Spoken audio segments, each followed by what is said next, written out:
quando a gente vai questionar ao paciente sobre seus antecedentes, é importante o antecedente epidemiológico. Se o paciente me chega com tosse, eu tenho que perguntar quem mais está tossindo em casa e há quanto tempo e se teve algum diagnóstico familiar. Isso é importante. Se você tem um paciente que toma banho de rio, eu tive um paciente com esquistossomose aguda que foi mandado por um colega para esclarecimento de uma febre. E quando o paciente conversou comigo, eu perguntei para ele: você tomou banho de rio ou de lagoa ultimamente, nos últimos 30 dias? E eu sempre pergunto dos últimos 30 dias. Viaje quando você questionar dos últimos 30 dias. Por quê? Porque tem algumas doenças que o período de incubação é mais longo e você não vai ter esse diagnóstico antes de 30 dias. Então, pergunte sempre dos últimos 30 dias. E o paciente falou para mim: não, eu não tomo banho de rio, eu não gosto de tomar banho de rio, eu não saio de Aracaju, eu só fico aqui. E ele era motorista de aplicativo. E eu disse: o que é que você faz durante o dia? Eu fico no carro o dia inteiro. Eu disse: e nos últimos 30 dias, o que você fez? Você só dirigiu? Você não fez nada além de dirigir o carro? Ele disse: já me fizeram essa pergunta uma porção de vezes. Agora eu estou lembrando que a única coisa que eu fiz foi ir lá na Lagoa do Prata levar um turista paulista e, enquanto ele tomava banho, eu levantei a bainha da calça e pisei lá na água. Aí eu disse: foi, deixa eu ver seu pé. Ele disse: eu tenho... Ele falou assim: eu tenho chulé, mas que apareceu agora que está mais acentuado. Na verdade, ele não tinha o chulé que ele estava falando. Ele estava com uma lesão granulomatosa esquistossomótica. Ele estava fazendo esquistossomose aguda. E, e o detalhe, assim, ele não tomou banho. Assim, vocês perguntam sempre se tomou banho de rio, se conhece o caramujo. Aí o paciente diz que conhece o caramujo. Aí você tem que perguntar: e como é esse caramujo? Por quê? Porque em Aracaju está cheio daqueles caramujos, bojos grandão. Aquele caramujo grandão, bojudo, ele não transmite esquistossomose, tá? Então, como é o tipo do caramujo, é importante, porque ele não transmite. Ontem eu fui no supermercado e no estacionamento tinha um caramujo enorme. Eu até olhei e brinquei e disse: olha, esse daqui não transmite esquistossomose, tá? Então, não basta perguntar se ele toma banho de rio. Ele só precisa pisar na água. Se ele pisou na água, e onde é que ele pisou na água? Isso é importante, porque ele pode ter pisado pouco tempo, mas é exatamente na margem onde mais se transmite a esquistossomose. Não é lá no meio do rio, no meio da lagoa. Tá? Então, é importante. Senão eu sempre tomo banho, eu fico só na beiradinha ali. É exatamente o local onde ele tem a maior probabilidade de adquirir. E aí, você tomou banho que horas? Aí o pessoal: por que é importante perguntar a hora? Porque a transmissão, por exemplo, de esquistossomose é mais acentuada nos períodos onde o sol está mais causticante. Entre 8 horas da manhã e 2 horas da tarde é o melhor período para se adquirir, porque é onde o sol está. Por quê? Porque a cercária é atraída pela luz. Tá? Então, o horário que o paciente... e se ele tomar banho à noite? Se ele tomar banho à noite, ele pode adquirir, mas ele tem uma probabilidade menor de adquirir. Tá? E ele tem uma sintomatologia muito mais frustra do que se ele tomasse. Então, epidemiologicamente, é importante a gente ver isso. Por exemplo, o mosquito da dengue, o Aedes, ele pica pelo dia, ele não pica à noite. Diferentemente do mosquito da leishmania, que pica mais à noite. Então, se ele pica mais à noite, você dorme, você tem ventilador, você tem ar-condicionado, você tem mosquiteiro em casa. O mosquiteiro é uma coisa que poucas pessoas usam. E o paciente diz para mim: eu durmo de ar-condicionado. Aí eu vou perguntar para ele: você gosta do ar-condicionado frio ou mais ou menos? Eu durmo com a temperatura de 23, 24 graus. É uma temperatura que não inibe o mosquito a Lutzomia longipalpus, que é o mosquito que transmite a leishmania. Se ele disser para mim que dorme com um ventilador no máximo em cima dele, a probabilidade também é menor, porque o mosquito não consegue se fixar por ele. Então, você questionar epidemiologicamente é importante por isso. Se ele vai para... ele trabalha, vai para a escola, ou ele vai para a escola e depois ele vai trabalhar e depois ele vai para a escola. Você pisou em alguma poça de água? Ele disse, não, eu não tenho jeito, porque eu tinha que atravessar mesmo. Aí, atravessou, pisou na água, eu vou pensar, olha, ele tem a probabilidade que a gente tem aqui de leptospira, de febre tifoide, a depender do período do ano. Mas ele disse, você tinha algum ferimento? Não, mas eu não tenho ferimento nenhum, eu não tenho arranhadura, a água...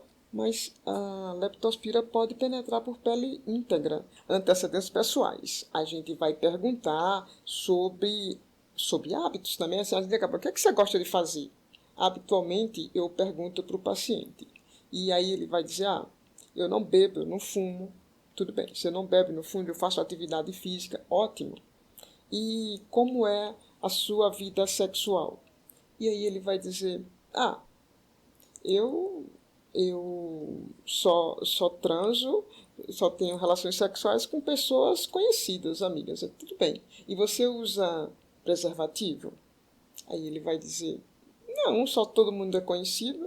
Eu disse, pois é, você é conhecido para você, mas pode ser conhecido para uma porção de gente também. Então, é importante que você questione. E hoje a gente vive em um momento em que a gente precisa conscientizar a população da profilaxia. Né? Olha, se é uma pessoa que não faz uso de preservativo e diz eu não gosto, eu não uso porque transar de camisinha é chupar bala com papel, eu não vou fazer isso. Os pacientes dizem isso para mim. E aí, hoje a gente tem uma abordagem, olha, então o senhor precisa fazer, ou a senhora precisa fazer o que a gente chama de PrEP. O que é PrEP? É uma profilaxia medicamentosa pré-exposição. O que é a pré-exposição? É a pessoa que não é portador do HIV e a gente aconselha que ela faça uso da medicação para poder ela não adquirir a doença, já que ela não tem o hábito de fazer uso de preservativos. Ou ela só se relaciona com pessoas conhecidas e por isso não usa o preservativo, né? Isso a gente precisa, quando você faz os hábitos e vícios do paciente, a gente precisa falar sobre isso. E precisa falar isso com naturalidade. Por quê? Porque quando você pergunta para o paciente qual é a preferência sexual dele, você pergunta de cabeça baixa e não olha para o paciente. Você morto de constrangimento. Aí o paciente fica muito mais constrangido ainda. Quando você pergunta isso, você pergunta olhando para o paciente e pergunta de forma natural. Por quê? Porque isso é natural. Isso é fisiológico. Então o médico não tem que ser censor nem crítico. Nós somos educadores. A gente pode fazer um trabalho educativo de orientação ao paciente, nunca de tentar cercear a liberdade. Não, ele faz a opção é dele. A gente tenta fazer um trabalho educativo. Tá? E a gente deve perguntar isso naturalmente. Você pergunta, você faz uso de drogas? E aí o paciente olha para você, por quê? Porque drogas ilícitas, já está dizendo ilícitas. Então, você pergunta de uma forma muito incisiva ou você faz uma colocação baseada nas suas convicções, de forma a censurar, ele vai se sentir constrangido. Ele vai dizer, não, eu não uso droga.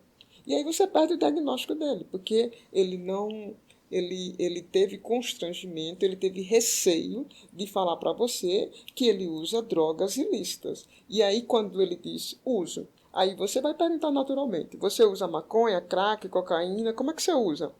Qual a droga que você usa? E aí ele vai dizer: eu uso crack. Aí você já sabe que ele fuma.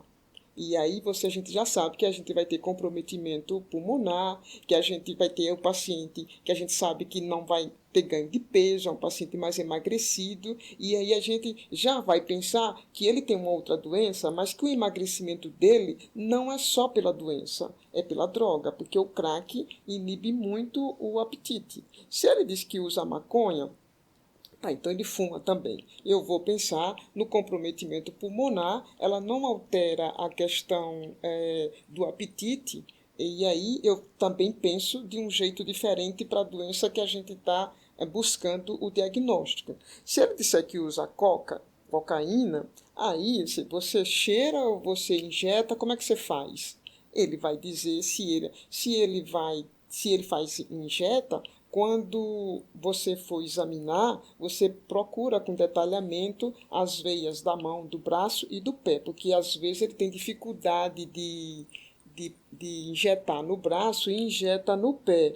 E aí você diz, por que eu tenho que injetar no... Por que eu tenho que procurar? Porque ela vai ser mais susceptível de fazer um tromboembolismo e isso ela vai dar febre e não é uma doença infecciosa. Então a gente vai buscar o exame geral todo e a anamnese como um todo, porque eu vou buscar o que ele está me dizendo e eu posso encontrar o que eu não procurei dentro de uma história que ele faça. Se ele me disser que cheira cocaína, no exame físico, quando eu for fazer, eu tenho que examinar as narinas dele. Por quê? Porque ele pode ter uma perfuração de septo ou uma lesão e eu não confundir com uma leishmaniose, com uma sífilis, com uma paracoccidioidomicose, com várias outras doenças infecciosas que podem fazer perfuração de septo. Mas assim, ele tem uma perfuração de septo, ele tem uma lesão de septo nasal, e aí eu vou fazer um monte de exames para diagnóstico